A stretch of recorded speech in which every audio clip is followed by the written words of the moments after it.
Shalom, salam sejahtera untuk kita semua. Bacaan harian untuk Bakti Wanita Advent Seuni Indonesia Kawasan Barat tahun 2025 diambil dari buku He Knows My Name. Dia tahu namaku. Minggu 10 Agustus dengan judul Penolakan dan Tidak Memaafkan bagian kedua. Ditulis oleh Reva Ishak. Firman Tuhan di dalam Matius 6 ayat 14, karena jikalau kamu mengampuni kesalahan orang, Bapamu yang di sorga akan mengampuni kamu juga. Sahabat BWA, setelah menyelesaikan kursus 6 bulan kami, instruktur mendorong kami untuk mengundang seluruh anggota keluarga dan teman dekat ke acara kelulusan. Dalam acara itu untuk pertama kalinya, kami berbagi cerita kami dengan mereka. Setelah kelulusan, beberapa dari mereka menyatakan betapa mereka diberkati dan bersyukur mendengar kesaksian kami. Beberapa bahkan ingin mengikuti kursus itu juga. Meskipun kelulusan telah berlalu, saya masih memiliki satu tugas besar yang tersisa. Saya harus menelepon semua orang yang terlibat langsung dalam pengalaman saya merasa ditinggalkan, memberitahu mereka bagaimana perasaan saya, dan memaafkan mereka. Ini adalah tugas yang paling sulit yang pernah saya hadapi. Selama beberapa malam menjelang hari besar itu, kenangan masa kecil menghantui saya. Saya tahu bahwa saya harus sepenuhnya bebas dari luka-luka itu. Tidak ada yang kebetulan.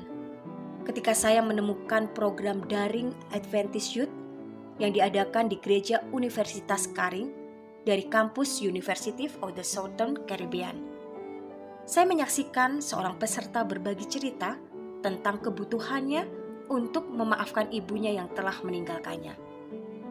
Kisahnya begitu mengharukan hingga saya segera mengirim pesan kepadanya dan berbagi bahwa saya akan melakukan hal yang sama dengan keluarga saya.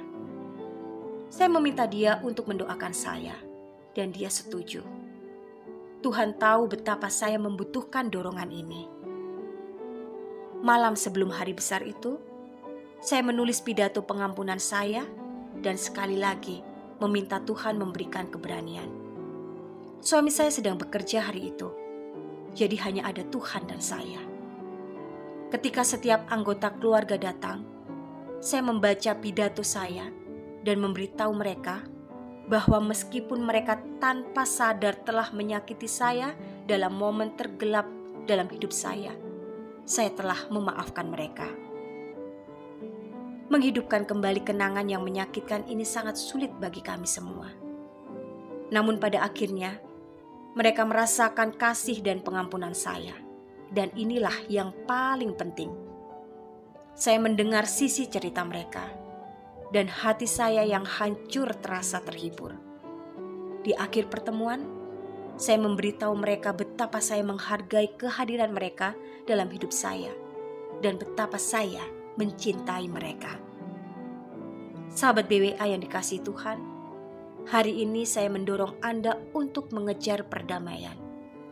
Mungkin Anda memiliki seseorang yang perlu Anda maafkan, atau mungkin Anda perlu dimaafkan. Apapun cerita Anda, izinkan Roh Kudus membebaskan Anda.